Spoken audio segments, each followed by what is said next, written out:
këtë edicion do të ndiqni.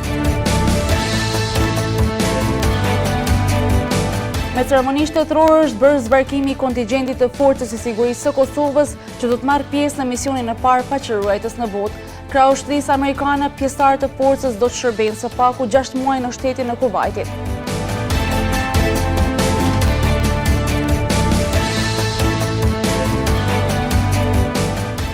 Në ditën ndërkombëtare të gruas, presidentja në detyrë Vjosa Osmani dekoroi 8 gra të hekurta me dekoratën Shot Galica, gra të cilat përjetuan tmerrin e luftës, dhunimet e masakrat që u bën ndaj popullatës së pafajshme shqiptare. Me një gjë të tillë u dekorua dhe shoqata e Thirit e Nënave.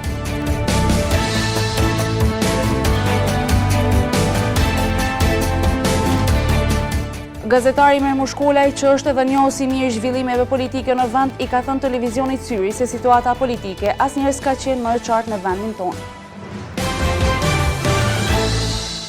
Mirëmbrëma, ju njohim tani me gjërësisht me informacionet e përgatitura. Shtabi emergjent për menaxhimin e COVID-19 ka zhvilluar mbledhjen e rregullt në të cilën është diskutuar për gjendjen aktuale në komunën e Gjakovës dhe angazhimin e vazhdueshëm të institucioneve relevante për aplikimin e vendimeve të marra nga qeveria e Kosovës. Numri i rritur i të infektuarve është shqetësues dhe gjendja tashmë është rënduar. Komuna Gjakovës është në pjesën e zonës së kuqe, gjë që na kategorizon si komunë me rrezikshmëri të lartë. Anëtarët e shtabit emergjent apelojnë që personat e testuar dhe ata të konfirmuar pozitiv me COVID-19 të qëndrojnë të izoluar, në të kundërtën shkelja këtyre rregullave paraqet vepër penale.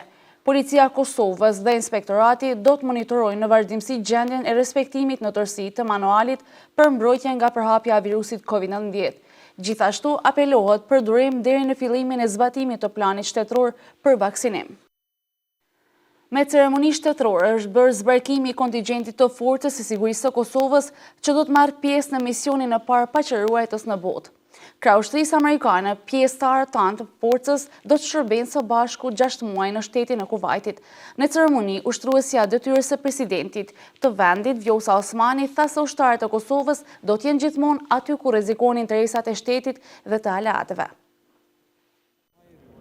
O Zot, dhuroju dinjitet, kurajo dhe guxim në mënyrë që të jetojnë ndershëm në shërbim të vendit. Është kjo një pjesë e lutjes që i përcjell ushtarët e Kosovës drejt një misioni paqëruajtës në botë. Me këtë edhe nisi ceremonia sot në kazermën Adem Jashari, lexuar nga kapiteni i Forcës së Sigurisë së Kosovës, reshter major Agim Gashi. Të lutem o i madhi Zot, forcone vullnetin ton, harmoninë fetare dhe kombëtare. O Zot, na dhuro paqë për ne, për familjet tona dhe paqë për gjithë botën e mbarë. Amin. Ushtruesja detyrës së presidentit të vendit, Vjosa Osmani, që është edhe komandant suprem i forcës, tha se ky mision nuk do të ishte i mundur pa mbështetjen e ushtrisë amerikane. Kushdo që kërcënon Shtetet e Bashkuara të Amerikës dhe aleatët tanë të tjerë, ka kërcënuar edhe Republikën e Kosovës. Pra në Kosovën, Amerika e aleatët tjerë gjithnjë do të gjejnë aleatin e tyre më lojal. Komandanti i Forcës së Sigurisë së Kosovës, General Lejtnant Rahman Rama, tha se ushtarët po zbarkojnë në një mision fisnik dhe po e jetësojnë një qëllim për të cilin shumë gjenerata u sakrifikuan. Detyra jonë shërbimin ndaj vendit kërkon një sakrificë të madhe. Unë e di që është shumë e vështirë të jeni larg familjeve tuaja për një kohë të gjatë, por liria nuk është falas. Ndërsa ministri në detyrë mbrojtjes Anton Çuni, ish komandanti i UÇK-s, pati një porosi për ushtarakët. Ju presim të ktheheni në një histori suksesi, duke rritur rolin e Kosovës si një partner të besueshëm dhe një faktor stabiliteti për paqen dhe sigurinë rajonale dhe botërore. Ushtarëve u është drejtuar përmes një video incizimi edhe generali i gardës kombëtare të Iowas, Benjamin Korell, i cili tha se SBA-t dhe Kosova synojnë arritjen e paqes dhe stabilitetit në botë. Në ceremoni, komandanti i Forcës së Sigurisë së Kosovës, Rahman Rama, vendosi shiritin për dislokim e çdo gjë përfundoi me lutjen e lexuar nga kapetani i gardës kombëtare të Iowas. Në fillim të këtij viti, Kuvendi i Kosovës ka miratuar vendimin që mundson pjesëmarrjen e një kontingjenti të Forcës së Sigurisë së Kosovës në misionin e parë paqëruajtës në botë. Ata do të jenë krah ushtrisë amerikane në shtetin e Kuvajtit për së paku 6 muaj shërbim. Në ditën ndërkombëtare të gruas, presidentja në detyrë Vjosa Osmani dekoroi 8 gra të hekurta me dekoratën Shot Galica. Gratë të cilat përjetuan tmerrin e luftës, dhunimet e masakrat që u bën ndaj popullatës së pafajshme shqiptare. Me një gjë të tillë u dekorua edhe shoqata Thirit e Nënave.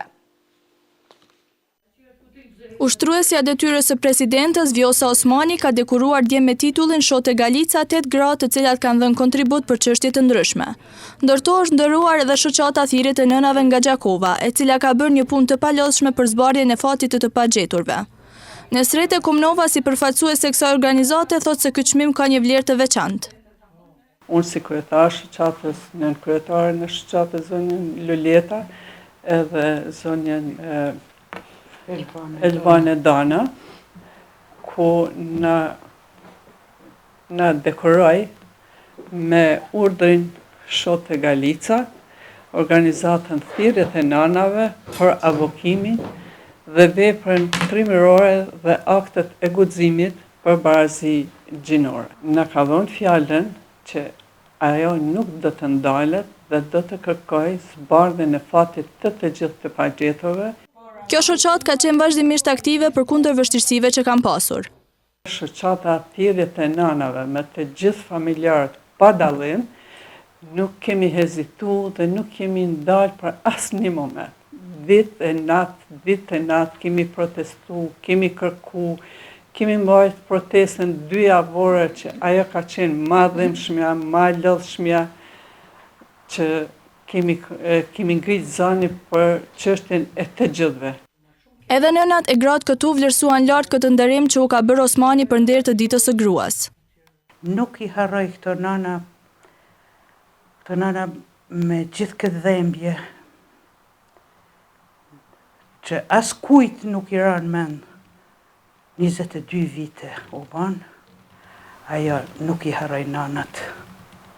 Edhe naftoj për të na jap këtë dekorat, me urdhër Shote Galica, të cilat nëna dhe familjar nuk kemi ndalu asnjëherë dhe nuk ndalemi deri në zbardhjen e më të fundit të pagjetur dhe kërkojmë që gjithë kriminalet të dalin para drejtësisë, se vetëm drejtësia është ngushëllimi ynë. Kjo shoqat që shpesh ishte nismëtare e ngjarjeve të mëdha ndër vite, premton të vazhdojë angazhimin deri në zbardhjen e plotë të fatit të pagjeturve. Institucioni Avokatit të Popullit ka prezantuar sot 2 raporte me rekomandime, pasi që ka hapur dhe hetuar 2 raste të cilat lidhen me mbrojtjen e viktimave të dhunës në familje, si dhe të drejtat nga marrëdhënia punës për gratë, nënat dhe ushqyese. Pas hetimeve në të 2 rastet, Avokati I Popullit I ka konstatuar shkelje dhe është drejtuar me rekomandime konkrete institucioneve përgjegjëse.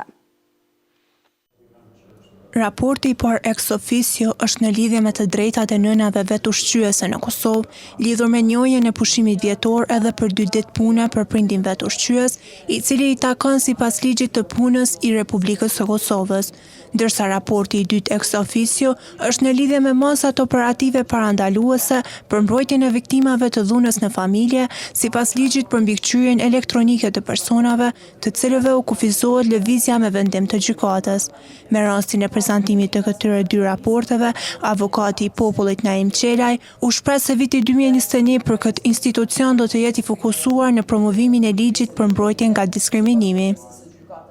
Viti 2021 për Avokatin e Popullit do të jetë vetë për promovimin e ligjit për mbrojtjen nga diskriminimi.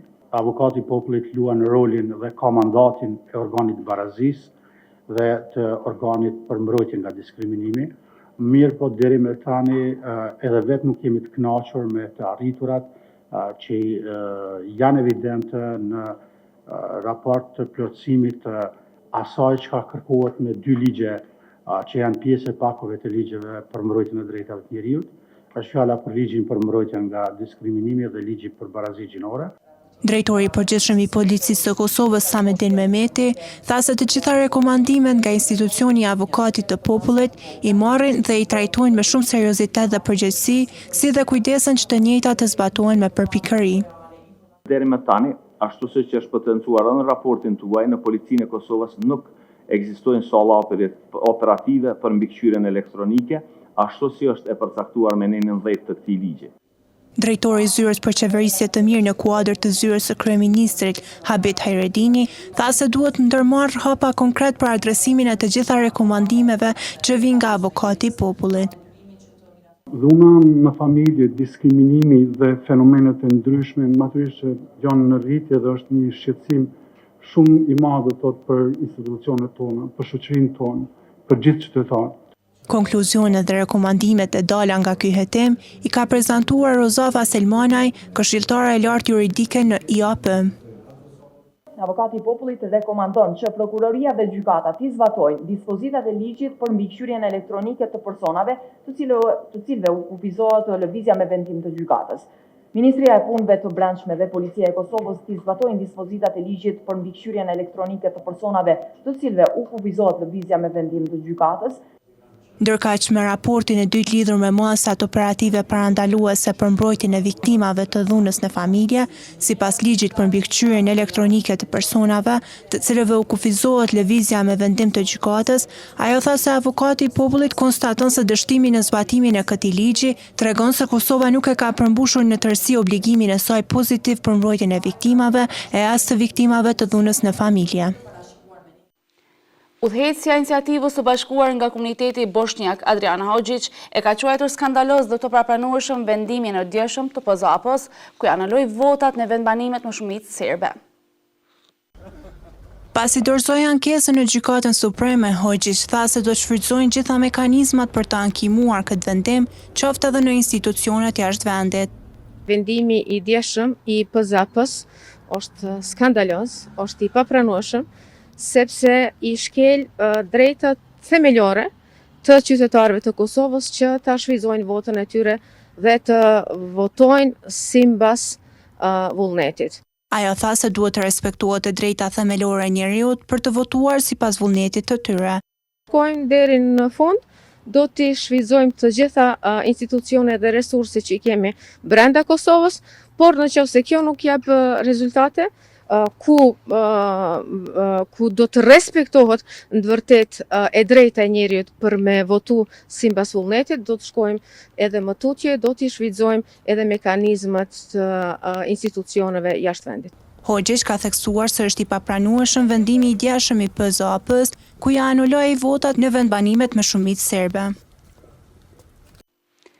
Partitë e komuniteteve bosnjake dhe egjiptiane kanë dorëzuar ankesë në Gjykatën Supreme lidhur me vendimin e djeshëm të PZAP-s për zgjedhjet e 14 shkurtit, edhe pse u shprehen të kënaqur me vërtetimin, siç thanë, se kanë pasur orkestrim të votave në vendbanimet serbe për subjekte të caktuara, kërkuan nga Gjykata Supreme të anulojnë votat në tërë vendbanimet me shumicë serbe të iniciativës rome dhe asaj bosnjake të Adriana Hoxhićit. Kryetari i Partisë Liberale Egjiptiane Veton Berisha deklaroi se në Graçanic ka ndodhur orkestrimi më i madh i votave dhe se vendimi i panelit zgjedhor për ankesa dhe parashtresa, i cili vlen për disa komuna dhe për disa të tjera jo, është i pakuptueshëm. Sot kemi ardhur për me ankimu vendimin e PZAP-s për shkak që PZAP-ja ka marrë vendim për një pjesë për disa komuna. Ndërsa ankesa ka qenë për gjitha komunat që i kemi pretendu. Ndërsa udhëheqësja e listës Bashkimi Socialdemokrat Bosnjak Duda Balje konfirmoi se në bazë të vendimit të PZAP-s ajo do të bëhet sërish deputete. Por ankimoi një pjesë të vendimit të PZAP-s për të anuluar votat e iniciativës së Hoxhić në tërë komunat serbe e në disa jo. Është një moment kur shteti e Kosovës duhet me protektu neve komunitetve. Unë mendoj se na krejt jemi të apliku për vendin e garantuara me kushtetuta, edhe në bazë këto na e thirim në emër e kushtetutës edhe në ligjit e Kosovës për me mbrojt drejtat e veta. Paneli zgjedhor për ankesa dhe parashtresa vendosi që të hiqen votat iniciativës rome që i kishte marrë në Leposavić, Novobërd, Ranilug, Partesh dhe Klokot, por në kërkesën drejtuar Supremes u kërkua që vendimi i njëjtë të merret edhe për komunat Graçanic, Mitrovica Veriore, Lipjan e Kamenic. Gazetari Mermush Kolaj, që është edhe njohës i mirë zhvillimeve politike në vend, i ka thënë televizionit Syri se situata politike asnjëherë s'ka qenë më e qartë në vendin tonë. Tashmë kanë kaluar disa javë që nga përfundimi i zgjedhjeve të jashtëzakonshme, të cilat u mbajtën më 14 shkurt në tërë territorin e Republikës së Kosovës. Në një prononcim ekskluziv për TV Syri, gazetari njohësi çështjeve politike Imer Mushkolaj ka theksuar se rezultati i zgjedhjeve asnjëherë s'ka qenë më konkret e më i qartë. Asnjëherë më parë, pas procesit zgjedhor, nuk ka qenë situata më e qartë se tash. Në fakt tash kemi një rezultat shumë qartë dhe shumë domethënës, kuptimin e krijimit të institucioneve të reja. Duhet me pas parasysh se partia fituese i ka gjysmën e votave, domethënë i ka një 50% të votave, edhe bazuar në deklaratat që i kanë dhënë deri tash, ata nuk janë të interesuar të bëjnë koalicion me asnjë parti tjetër. Kështu që me këtë logjik, menjëherë pas certifikimit të zgjedhjeve, unë pres që qeveria e re të formohet, bazu në premtimet që i ka dhënë edhe kandidati për kryeministër zoti Kurti, mirë po edhe ushtruesja e detyrës presidente Zonja Osmani. Megjithatë, sipas tij, interesante do të jetë si do të rrjedhë zgjedhja e presidentit. Zonja Osmani në fakt e ka legitimitetin e shumicës së votuesve, i ka 300.000 vota, edhe logjika thotë se ajo nuk do duhet kishte problem për të zgjedhur presidente, se tash debati është rreth asaj se a do duhet të shndrojnë parti tjera në kuvend për t'ia bërë quorumin ose jo. Më herët ne kishim problemin e gjartën e votave, tash nuk është ky problem për shkak se qeveria i ka gjartën e vota për t'u kriju, që rrjedhimisht i bën se janë edhe gjartën e vota për ta votuar Zonjën Osmani si presidente, por nevojitën 80 deputet që të qëndrojnë në sallë. Logjika ma thotë se deputetët duhet të qëndrojnë në sallë dhe duhet të marrë fund njëherë për gjithmonë ajo praktika që është zhvilluar deri tash, që thjesht zgjedhja e presidentit të bëhet pjesë e pazareve politike. Mushkolaj potencoi se beson që pas formimit të qeverisë, Zonja Osmani do të zgjidhet presidente e vendit.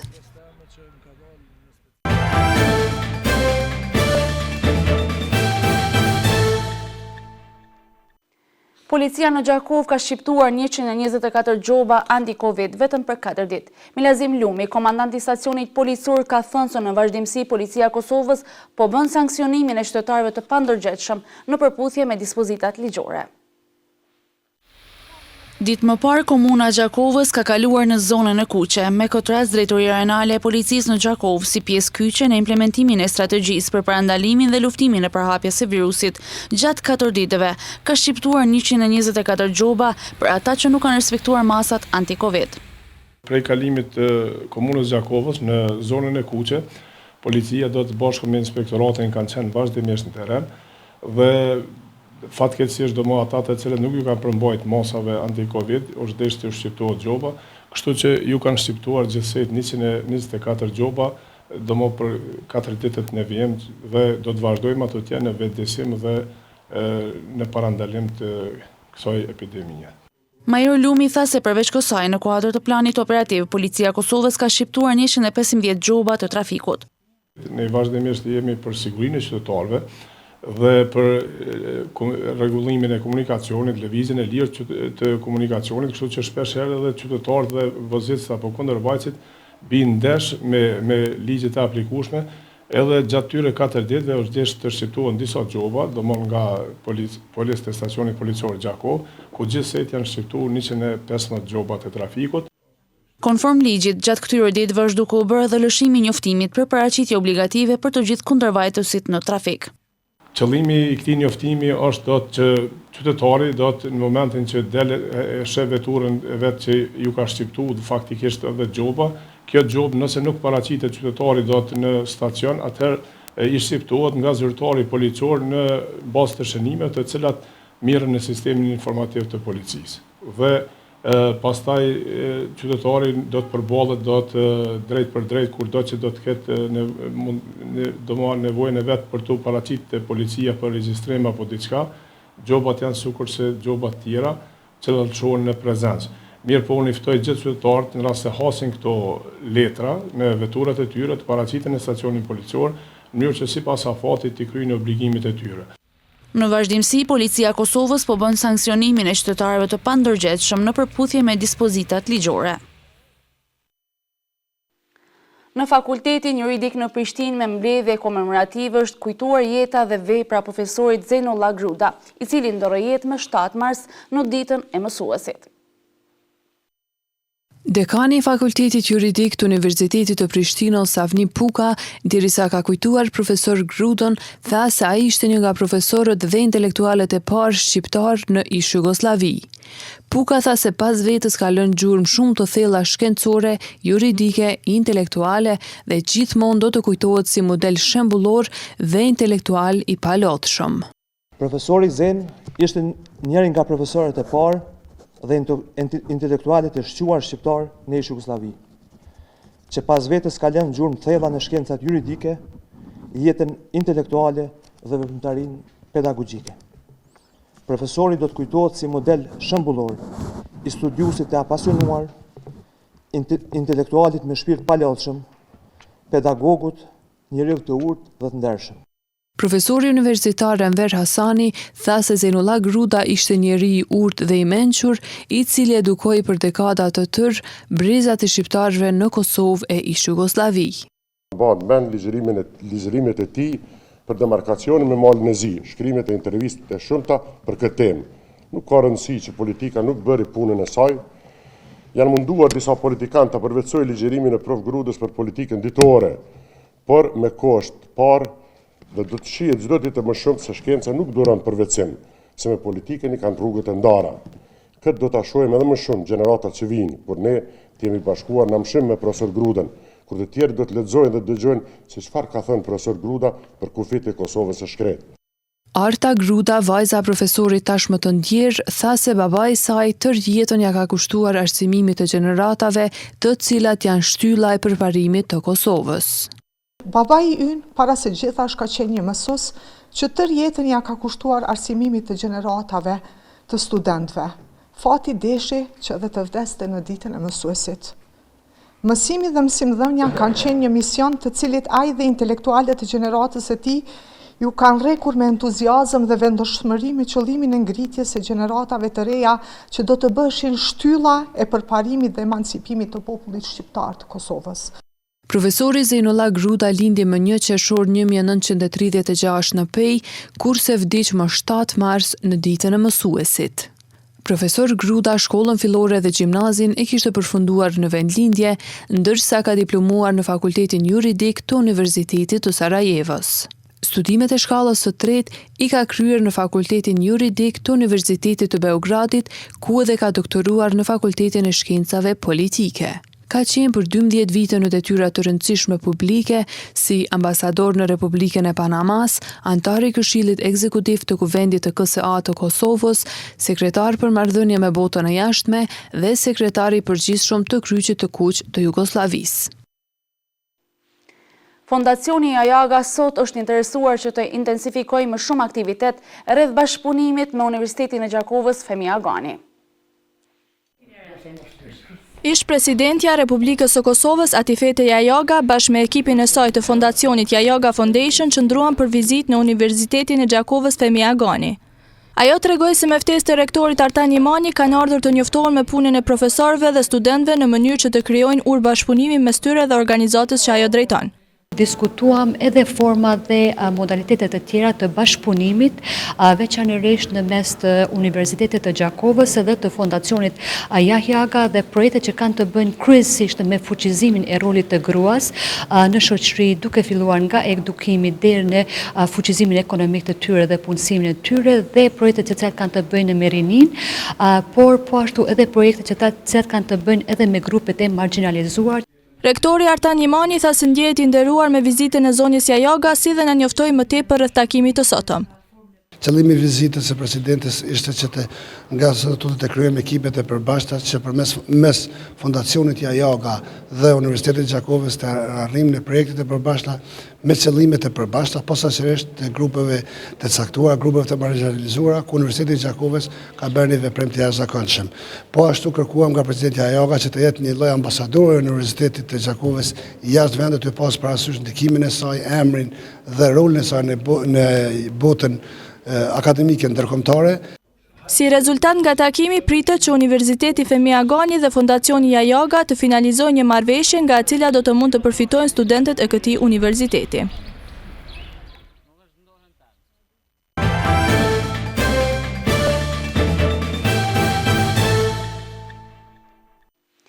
Janë zhvilluar ndeshjet e finales së turneut ndërkombëtar Shqiponia 2000, që tradicionalisht mbahet për ndër të 7 dhe 8 marsit në Gjakov. Të ndjekim raportin e përgatitur. Ka përfunduar turneu ndërkombëtar i handbollit Shqiponia 2000 që tradicionalisht mbahet në Gjakov. Klubi handbollistik i Stogut tregoi një lojë të mirë ku edhe doli fituesi kësaj gare duke mposhtur klubin Nikšić me rezultat 28-17. Trajneri i këtij klubi Faruk Shala është shprehur i kënaqur me organizimin dhe ndjehej i lumtur me fitoren e ekipit të tij. Arritëm të kemi disa ndeshje mjaft e mira, sepse siç dihet klubi handbollit i Stogut do të thotë tash e disa kohë ka një seri prej 7 ndeshje pa humbje dhe normalisht na është dashur të kemi ndeshje edhe me skuadrat të rajonit dhe ky turne na ka ofruar që të sprovojmë forcat edhe me skuadrat që vinë nga shtete tjera. Po ashtu njëra ndër lojtarët më të mira që ka i Stogu tha se fitoria e ekipit të saj është rezultati i përgatitjeve që bëjnë vazhdimisht. Çdo gjë ka shku mirë, së pari pa lëndime, sepse ishte një mot shumë i ftoftë. Kjo ishte shumë kryesore për ne. Po ashtu loja si me Çajin, si me Nikšićin ka shku në rregull çdo. Secila lojtare ka maksimumin e vet, edhe ishim të kënaqur pasi edhe fituam turnerin. Ndërsa organizatori Dem Sadiku tha që ky turnej kushtohet datave historike të marsit dhe se ky turnej nuk do të ndalet asnjëherë. Ky turner veç që 17 vite është ndërkombëtar dhe normal që do të vazhdoj. Po organizohet për ndër të festave të marsit, 6, 7 dhe 8 marsit, domthonë epopeja e jasharajve, dita e mësuesit edhe dita e nënave, 3 festa shumë me rëndësi për ne shqiptarët e Kosovës dhe unë mendoj që ky turnir do të jetë i përhershëm derisa të ekzistojë Shqiponia. Lojtarja më e mirë u zgjodh handbollistja i Stogut Esma Muratović, ndërsa golashënuesja më e mirë e turneut u shpall handbollistja e Shqiponjes Agoneta Goçi, si dhe portierja më e mirë Vanja Kovačević nga klubi Nikšić. Organizatori ndau edhe mirënjohje për gjithë ata që kontribuan që turneu tradicional ndërkombëtar Shqiponia 2000 të zhvillohet me sukses. Në vazhdim të ndjekim grafiken e parashikimit të motit për ditët në vijim.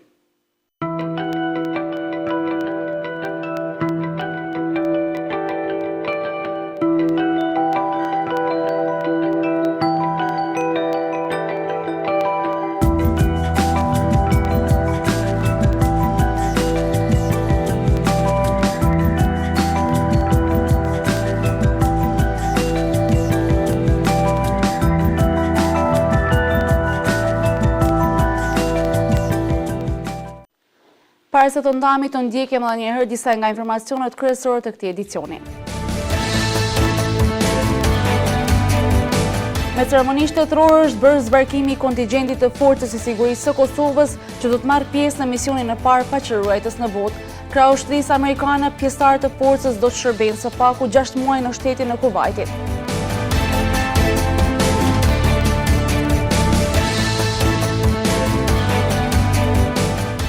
Në ditën ndërkombëtare të gruas, presidentja në detyrë Vjosa Osmani dekoroi 8 gra të hekurta me dekoratën Shot Galica, gra të cilat përjetuan tmerrin e luftës, dhunimet e masakrat që u bën ndaj popullatës së pafajshme shqiptare.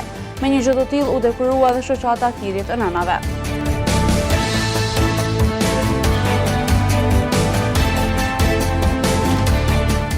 Gazetari Mermush Kolaj, që është edhe njohës i mirë zhvillimeve politike në vend, i ka thënë televizionit Syri se situata politike asnjëherë s'ka qenë më e qartë në vendin tonë.